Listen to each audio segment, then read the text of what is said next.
Get the latest Impact podcast right into your inbox each week. Subscribe by entering your email address at impactpodcast.com to make sure you never miss an interview. This edition of the Impact Podcast is brought to you by ERI. ERI has a mission to protect people, the planet, and your privacy, and is the largest fully integrated IT and electronics asset disposition provider and cybersecurity-focused hardware destruction company in the United States, and maybe even the world. For more information on how ERI can help your business properly dispose of outdated electronic hardware devices, please visit eridirect.com. This episode of the Impact Podcast is brought to you by Closed Loop Partners. Closed Loop Partners is a leading circular economy investor in the United States with an extensive network of Fortune 500 corporate investors, family offices, institutional investors, industry experts, and impact partners. Closed Loop's platform spans the arc of capital from venture capital to private equity, bridging gaps and fostering synergies to scale the circular economy. To find Closed Loop Partners, please go to www.closedlooppartners.com.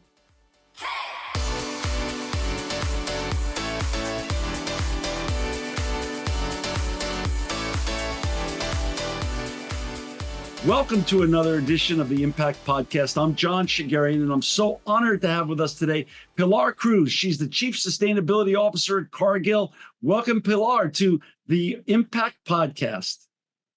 Well, thank you for having me, John. Good afternoon, and I'm super excited to be here with you today. You know, before we get talking about all the impactful and important things you and your colleagues are doing at Cargill, Pilar, can you share a little bit about your background? Where did you grow up and how did you get on this fascinating and important journey that you're on? Yeah, so I grew up in Bogota, Colombia during the 80s and the 90s, probably the most violent times in the history of my country. Wow.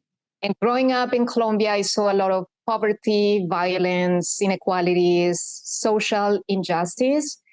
And I saw how hard it was for hardworking families, hardworking people to really earn a decent income to bring food for their families.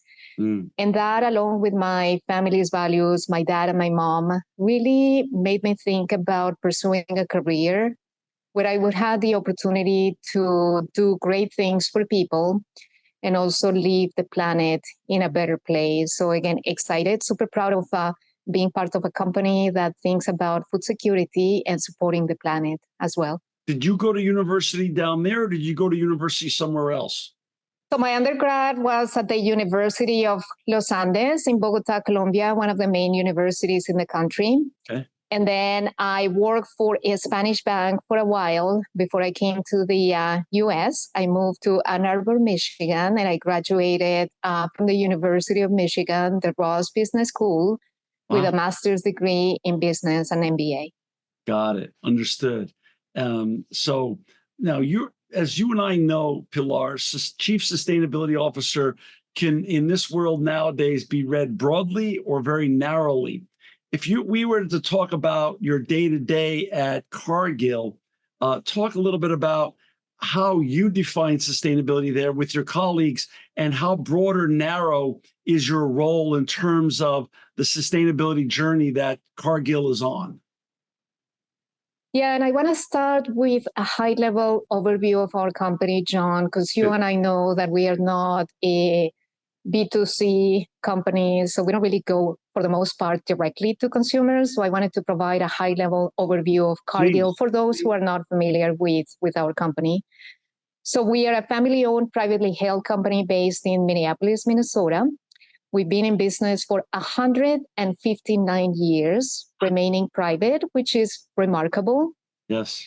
And we operate in 70 different countries. We employ over 160,000 employees today. And our company's purpose, which is one of the main reasons why I am so proud of being part of this company, is to nourish the world and to do it in a safe, responsible, and sustainable way. So for Cargill, it is all about moving food from places where it is produced to places where it's needed, and do it while at the same time we protect the planet and the people along the way in every supply chain where we operate. We're a leader in food and agriculture. And because of the important role that we play, we operate some of the most complex supply chains around the world. So think about soy, corn, poultry, beef, animal nutrition. We really take an active role in participating and working with every stakeholder around the supply chain to make sure that, again, we provide food that is affordable, nutritious, and sustainable around the world. And I would just say the simple way to think about Cargill, John, is every time that you have something to eat, whether it's breakfast, lunch, or dinner, there would likely be a Cargill product or a Cargill ingredient. So we are that meaningful and impactful in everybody's lives every day. That's incredible. So you do business with approximately 160,000 employees and over 70 countries. Your revenues are are we allowed to discuss your revenues? Your revenues are yes, you can. Over $170 billion. It's such a, like you said, 159 years is incredible. How long has this role existed at Cargill? How long, when were you named Chief Sustainability Officer, Pilar? Yeah, so I think it is safe to say that sustainability has been part of our company's DNA for many, many years. Okay. Again, we are all about working with farmers, with customers, with suppliers to help them do more with less. And in the process of doing that, then we obviously think about protecting the planet, reducing greenhouse gas emissions, restoring water, natural resources, and improving farmers' livelihoods around the world. So my job was created as a dedicated Chief Sustainability Officer about 3 years ago. Wow. My entire career at Cargill has been leading businesses for the company, and I've led around the world as well. But I would say, again, 3 years ago, I served as Cargill's Chief Sustainability Officer and Head of Global Impact.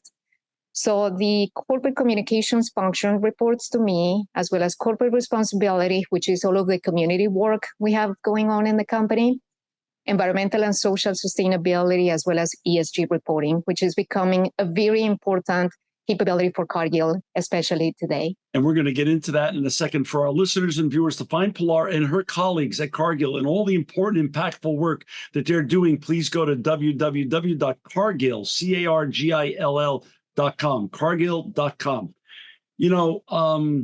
Well, let's break it down a little bit. I mean, obviously, your role is very, very big role at Cargill, and Cargill is a very, as you pointed out, on a macro level, is a really important company when it comes to our food and supply chain around the world. Really, talk a little bit about innovation and how does Cargill engage with your customers to create innovation that then creates sustainable practices which benefit everybody? Yeah, so definitely working with our customers and our farmers is an important priority for our company. Because of the fact that we sit at the center of the food supply chain, we believe that working with farmers, supporting farmers around the world, is really critically important for us to increase food security, to increase food production, and to protect the planet. So we do not try to take a cookie cutter approach, John. We actually don't believe that we need to paint the whole world with one brush. But on the contrary, we take a local context-based approach. And what that means is that we partner very closely with customers and farmers. We try to understand the realities of what they are dealing with, because the realities of a soy farmer in Brazil are very different than the realities of a corn farmer in Nebraska or a cotton farmer in Australia. So we work with them, we listen and try to understand the challenges they are facing, their needs, and we leverage our company's capability to support those needs and to help our customers achieve their ESG goals. And I think there's a lot of practical examples that we have that I would like to share with you. Please. With one that I think is absolutely relevant for us, and it is our signature sustainability program for the beef supply chain in North America. Okay. So the program is called Beef Up, and your listeners and yourself can actually look it up on the website. And it is in partnership with the National Fish and Wildlife Foundation and customers such as McDonald's, Burger King, Nestle, and Target. And the intent is to reduce greenhouse gas emissions in the North America beef supply by 30% by 2030. So how we are doing that is by implementing and deploying sustainable grazing management practices, by working with ranchers, specifically on what makes sense for them and how to reduce greenhouse gas emissions. It's all about innovation. It's all about innovative feed that reduces the climate impact. It's about increasing carbon sequestration and really protecting natural resources such as water. What we have seen is, number one, there's a high level of adoption for a program like this, not only with customers, but also ranchers in North America. But it's also a really good way to increase water resiliency. And we estimate that there's going to be an improvement of about 25 billion liters of water, which is the equivalent of providing or supplying water for 500 million people per year. That is a lot. So when you think about innovation, I would say Beef Up is a great example of the partnership that we have with the National Fish and Wildlife Foundation, as well as key customers and ranchers in North America to reduce the impact of climate. That's so interesting. Sustainability, what I'm seeing, it used to be that people wanted to go it alone, but more and more we're seeing that circularity and achieving all these decarbonization goals and other very important goals that huge organizations like yours are creating to make the world a better place are done now in collaboration. And therefore, it not only expedites the process, but also gets the greatest impact. Is that what you're seeing on a macro level, Pilar? 100%. And because of the complexity of the problems that we are dealing with in the world today, so think about climate change, food insecurity, supply chain disruptions, geopolitical issues around the world, we know and we believe that a single company cannot fix these issues alone. And we believe that is the case for Cargill. So our sustainability approach is all about collaboration, partnership, and alliances with not only our customers, and I mentioned a few before, sure, but also with farmers around the world who we consider customers as well. Strategic NGOs that we partner with, local governments, local communities. And obviously, I can give you a practical example of as well as to what does it mean for Cargill. And one of the issues, as you know, that we are dealing with at the moment is protecting critical biomes with Latin America. And me coming from Latin America, of course, I know the landscape and the criticality of the biomes that we need to protect, particularly in Brazil. So eliminating deforestation is a topic that we have been working with our company internally for years. So how do we eliminate deforestation? And we had really a breakthrough last year in November. We announced in partnership with WRI, which is the World Resources Institute, one of the great partnerships or partners that we have in the sustainability space, a commitment to eliminate deforestation by 2025. And that is a huge improvement from what we have seen historically, obviously, in our company. But the fact that we are partnering with local communities, both organizations as well as farmers in Brazil, as well as the entire community, to make sure that we are advancing our commitment, we are protecting these biomes, we're supporting farmers with access to financial resources, access to sustainable best practices to support their production of soy, specifically in this case. But again, to answer the question, this is an example of how we know we cannot do it alone. These challenges are so massive that partnering with WRI in this case, plus farmers in Brazil and local community organizations has proven to be effective for Cargill. Talk a little bit about farmers. You just mentioned them. What are the pieces of terminology that keep coming up with regards to agriculture and farmers? Is regenerative agriculture. How much, with regards to your innovation and your sustainability practices, when you're working with farmers, how much does regenerative agriculture now play a role? And what other innovations are you working on with farmers right now?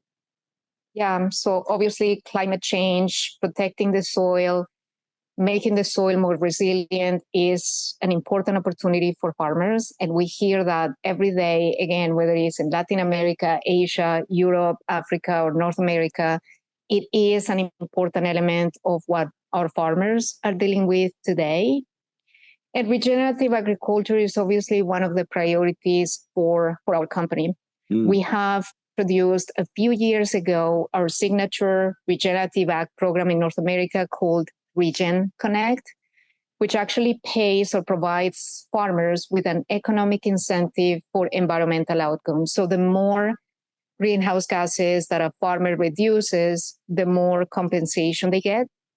And farmers' adoption has been fantastic. Again, it is a really good program in terms of the regenerative agricultural practices that we are deploying, whether it is cover crops, no-till, or reduced-till in North America has been super effective.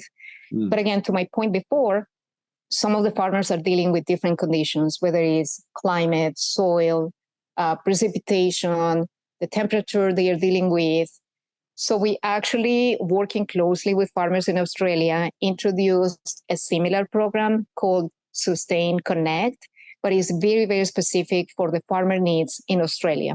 So again, it demonstrates an example of how we believe that it takes a local context approach, working closely with our farmers, listening to their needs, and instead of really dictating and telling farmers what they need to do, is co-creating the solutions that make sense for them. That makes a lot of sense. For our listeners and viewers who've just joined us, we've got Pilar Cruz with us today. She's the Chief Sustainability Officer at Cargill. To find Pilar and her colleagues and all the impactful work they're doing in sustainability, please go to www.cargill.com. With regards to, you mentioned earlier, ESG. Talk a little bit about ESG.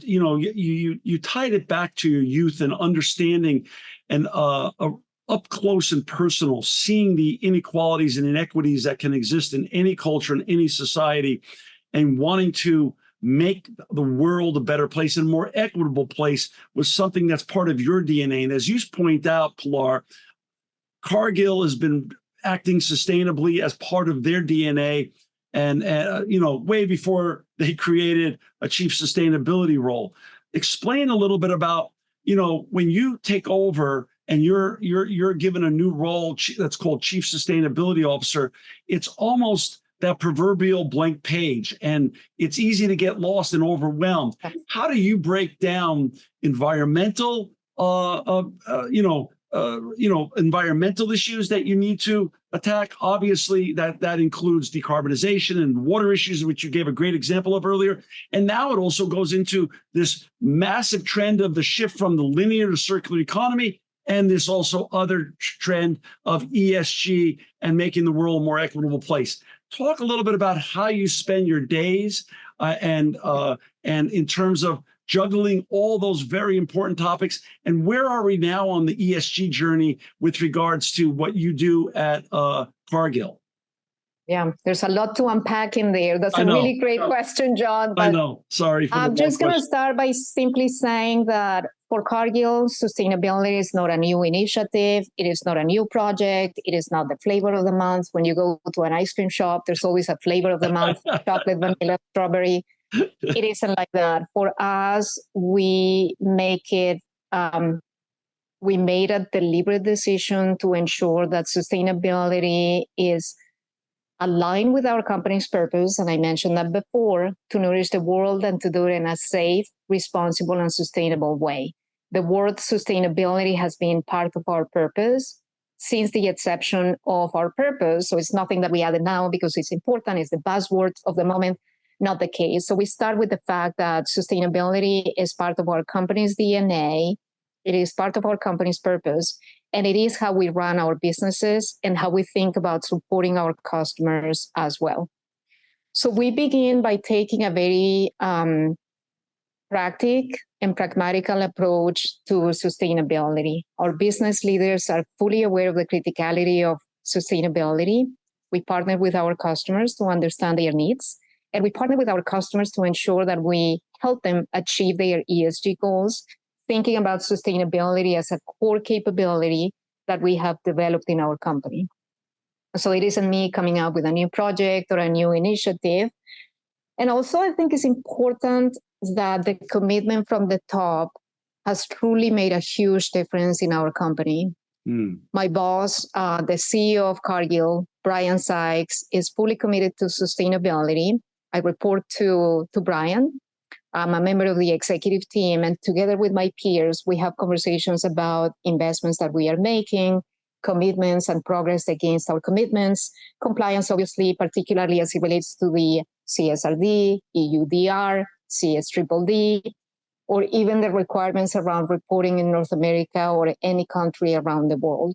So we really take a very comprehensive and integrated approach to sustainability, which is through the business leaders, through the company strategy, through the business unit strategy, and in a way that we are building this capability to support our customers.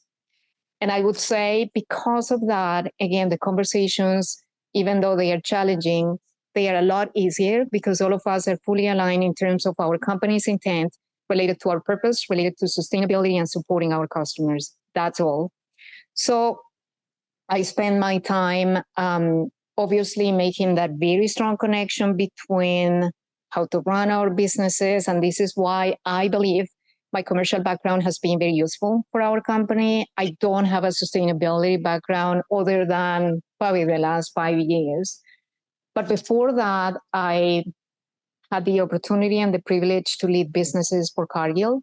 And therefore, I would say we have a really very strong connection with the business leaders to advance our sustainability commitments, strategy, and practices as part of how we are running our company. And that has proven to be very effective for Cargill. Well, you make a great point. You know, you come from a commercial background. You're not an environmental scientist or engineer or things of that such. 15, 16, 17 years ago, when I started this show, Pilar, when people heard the word sustainability, when the C-suite heard it, all they heard is it's going to take money to invest, and they thought it was dead money. That money's gone, and sustainability was going to be a cost. Talk a little bit about really, you know, that's been turned on its head. Sustainability really means resilience. It really means, it can mean massive profit savings and all sorts of great benefits that accrue. Not only hard benefits when it comes to tangible things, so that it comes to the bottom line, but also the soft benefits that come to attraction of great employees, retention of great employees. Talk a little bit about sustainability with regards to the commercial opportunity of sustainability, and then also the business opportunity in terms of resilience. Yeah, I think you did a really good job at explaining the complexity, but also the criticality of sustainability. And I would say for Cargill, again, in line with our purpose, it is the right thing to do, no question. And because we operate in 70 different countries, it is understanding the intersection between the environmental aspect and the social aspect. So it's not just about climate, water, land use, protecting critical biomes, biodiversity, but it's also farmer livelihoods and supporting local communities. So we think about investments in sustainability as advancing our purpose, advancing our company strategy, developing capabilities that are needed to support our customers. And we work with the largest global, regional, but also medium-sized, smaller companies around the world to understand their commitments, to understand their needs.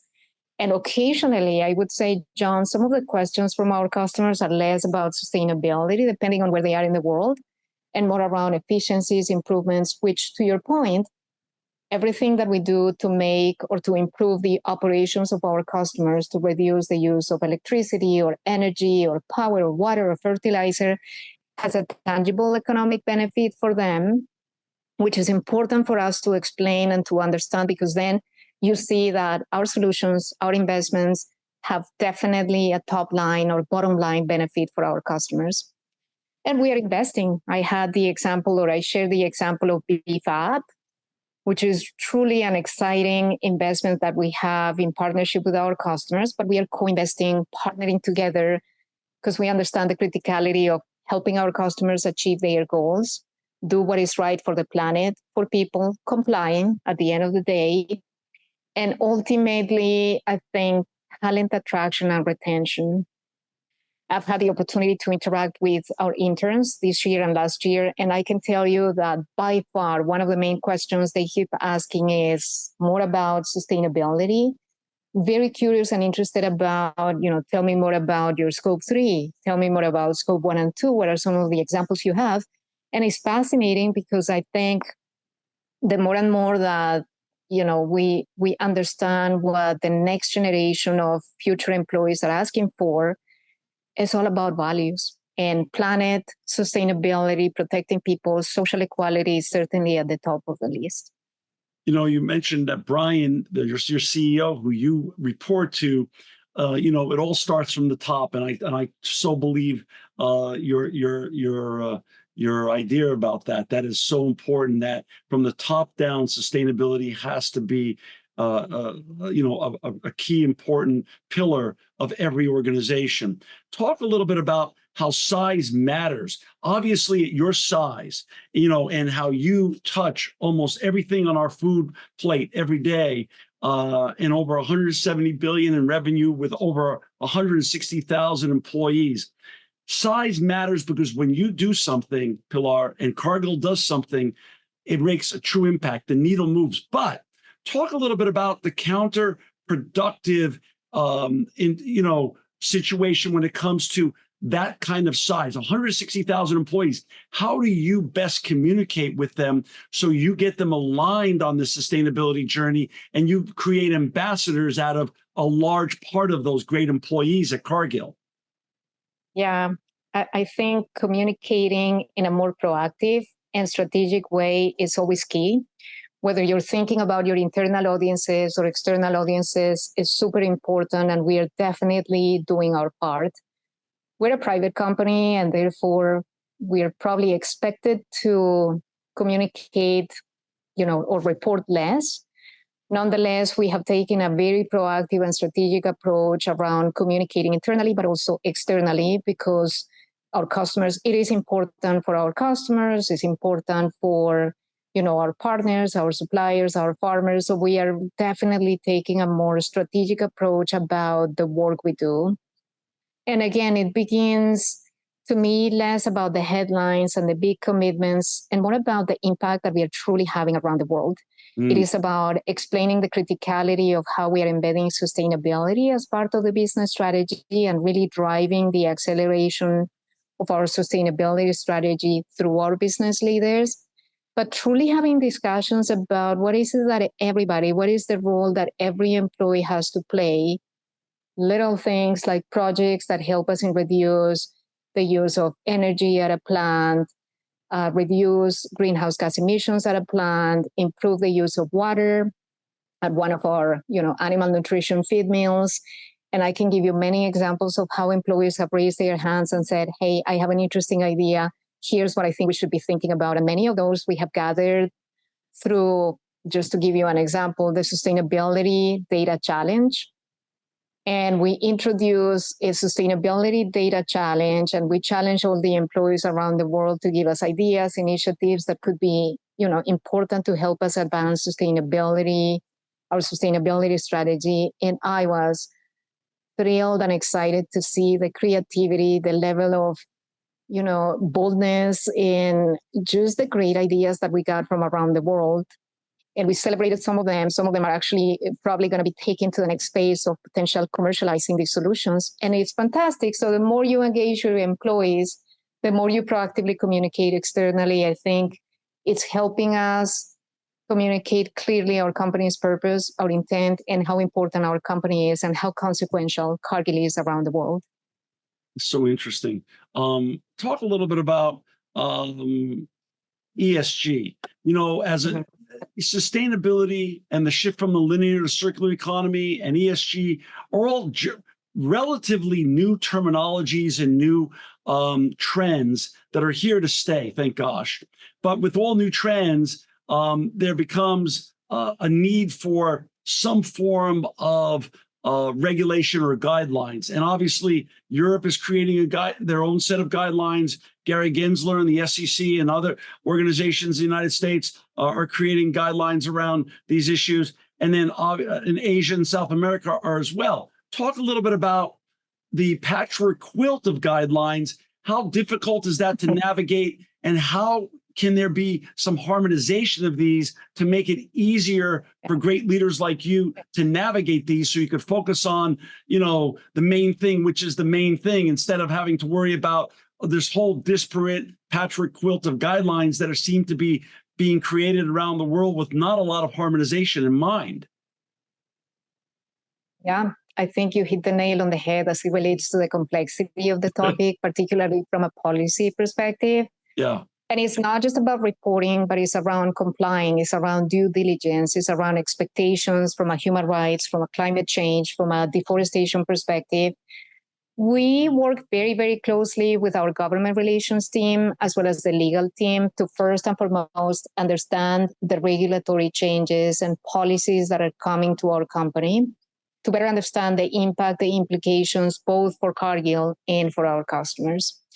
Once we do that, we have been building capabilities both for reporting, transparency, traceability, as well as complying with expectations of specifically the EUDR would be an example, together with the business leaders. Because again, we are not dictating, we're working very, very closely with our business leaders to understand expectations, deadlines, and how to comply. But I would say this is a great example of how we are partnering with customers to better understand the complexity, the potential opportunity to harmonize to the extent that we can, but also potentially to leverage capabilities that can help us and our customers with reporting or due diligence. We still have a long ways to go. As you know, the deadlines, some of them are next year and the year after. But I would say it's one that we are taking with great responsibility. We definitely want to comply, and we'll continue partnering with government officials, with our GR, government relations team, and the legal team, as well as customers where appropriate, to tackle this one. The conversations are actually interesting, John. I think everybody's in the same place. So rather than sitting down in your own office, I think we're saying, let's sit down and collaborate to the extent that we can, where we can, and if we can. But again, excited with the fact that we are building these capabilities and we feel confident that we'll support our customers with what is expected from a compliance perspective. Pilar, we can't open up any day the New York Times or Wall Street Journal or turn on CNBC or Bloomberg and all wonderful other business news outlets without hearing the terminology AI. How does AI get employed and embedded into Cargill's practices to help your sustainability and impact efforts? Yeah, it's a really good question, and I think is the buzzword of the moment. AI, whether it is for cybersecurity, for technology, for efficiencies, plant improvements. So we are definitely thinking about how can we use AI to help us improve our processes, to be more efficient, more effective, as well as supporting our customers. And I would say we're looking at it from a couple of ways or angles. One is related to reporting, so automating our parts of our traceability and transparency to become more effective and improve the quality of reporting. That could be one.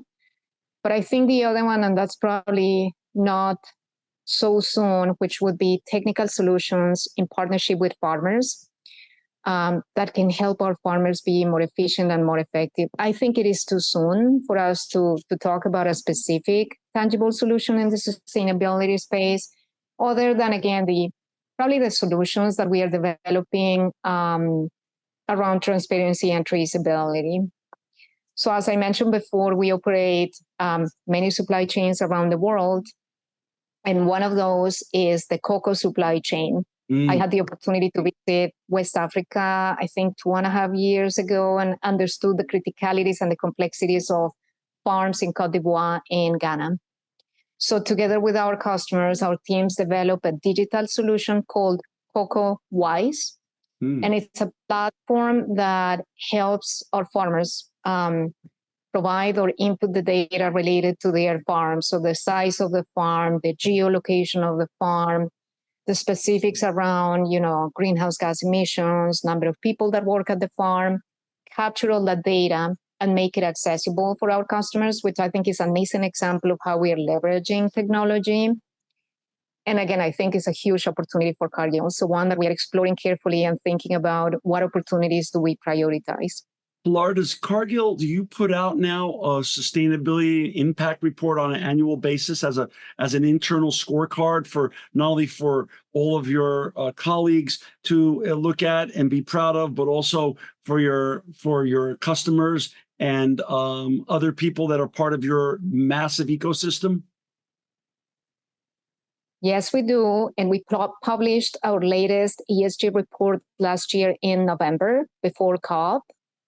And we are obviously getting ready to publish our next report in November 2024. You can see it in the Cargill.com website. It's a very comprehensive report, but also a great opportunity to understand the impact stories. We talk about the environmental side, the social side, the community efforts, and our focus around prioritizing our employees, prioritizing our workforce. I'm very, very proud of the report. It is on our website. It includes our ESG scorecard as well as impact stories around the world. And coming up, just for everybody who is listening, we'll publish the next one in November 2024. Pilar, you're in a very important role in a very large and iconic brand. Where do you find your inspiration and benchmarking? Do you benchmark against just other food-related companies when you're looking for impact and sustainability, inspiration and aspirational opportunities? Or where do you look, that's maybe not in the same industry for your inspiration to get you excited every day about how far you could take this? Because as you and I know, sustainability is not a fit. There's no finish line. It's just a journey. It is. It is. I'll talk about the inspiration piece first, and I'll give you two examples that makes me so proud of Cargill's employees. And again, I get my inspiration from our teams around the world. I have the honor and the privilege to work with the most talented people around the world. And it's not just my team in Global Impact, but it's each of the 160,000 people that work for Cargill. I haven't met all of them, but certainly I have met many throughout my experience of working and living abroad, but also in my, business trips around the world. And I would say, I grew up in Colombia. I mentioned this before.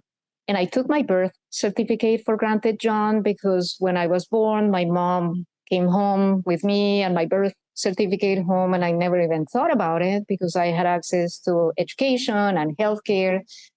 But I think I underestimated personally that not every country around the world has a system in place to allow families to get a birth certificate.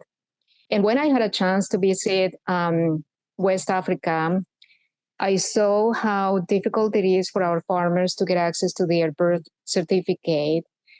For one, the system isn't set up in a way that they have access to getting a birth certificate really quickly. And secondly, it becomes really expensive for a family to afford a birth certificate.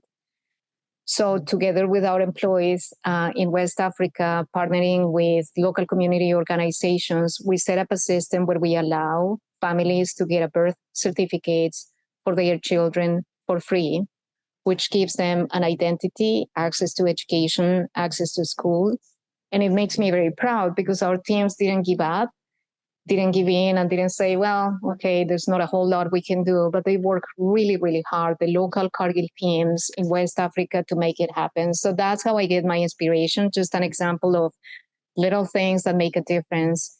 Small steps really have a huge impact, especially knowing that to date we have granted over 40,000 birth certificates in West Africa, and that's a lot. That is huge. That's a lot. The other one I would say, it's innovation. And you asked the question before, but so we all know that greenhouse gas emissions within food, agriculture, and transportation account for about 30% of the total greenhouse gases in the world. Right. And so we focus a lot on agriculture and food. That's the primary industries. But we have an ocean transportation team that challenged themselves and started thinking outside of the box. So what is possible to reduce emissions or greenhouse gas emissions within ocean transportation? So we move a lot of food through vessels in the ocean. And in partnership with Mitsubishi Corporation, Yara, and Bar Technologies, our teams came up with a concept that many people said that is just not going to happen, that is impossible, that's not going to work. And today it is a reality. So our teams developed giant wind sails to put on our vessels, and we are talking about 150 feet high on vessels that harness the power of wind to move these vessels using the power of wind.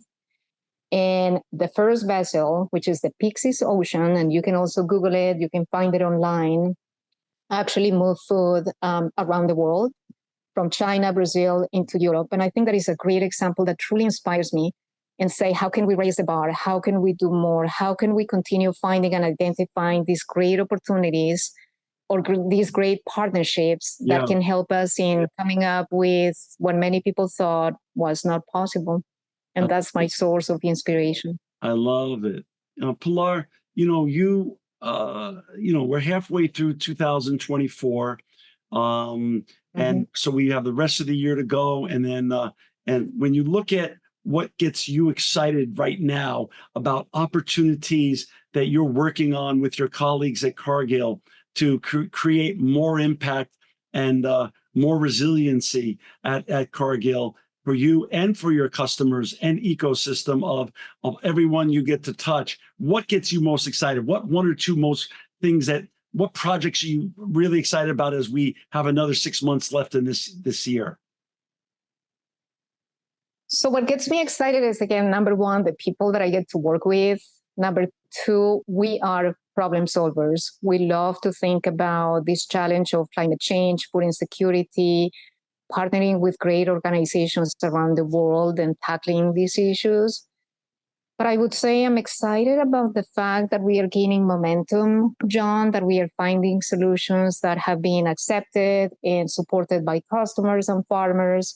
And I'm feeling that we are advancing our sustainability strategy across the company. And because of the complexity and the size and how consequential our company is, I'm feeling that we are moving the needle in a positive way. And that is exciting. When you have customers calling you, when you have farmers calling you, when you have employees interested and excited about the future of our company, that makes me super excited. And I'm just privileged to be the CSO of Cargill and the head of Global Impact. It's an amazing company. It's a consequential company. It's a company that lives our values, family owned. And we are excited about what is possible in terms of increasing food security, supporting farmers, and really making a difference every day. I love your mission. Your purpose is to nourish the world in a safe, responsible, and sustainable way. Tremendous, tremendous.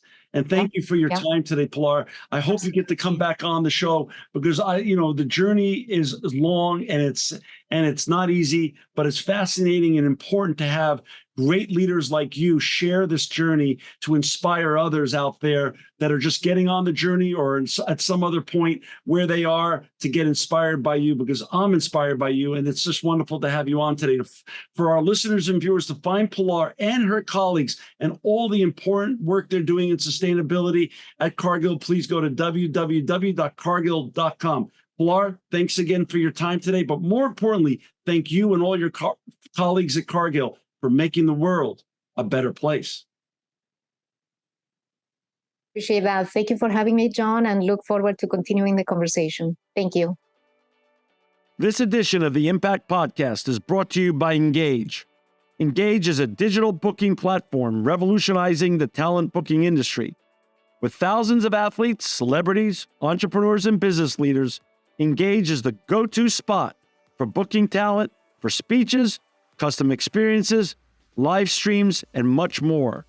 For more information on Engage or to book talent today, visit letsengage.com. This edition of the Impact Podcast is brought to you by ERI. ERI has a mission to protect people, the planet, and your privacy, and is the largest fully integrated IT and electronics asset disposition provider and cybersecurity-focused hardware destruction company in the United States, and maybe even the world. For more information on how ERI can help your business properly dispose of outdated electronic hardware devices, please visit eridirect.com.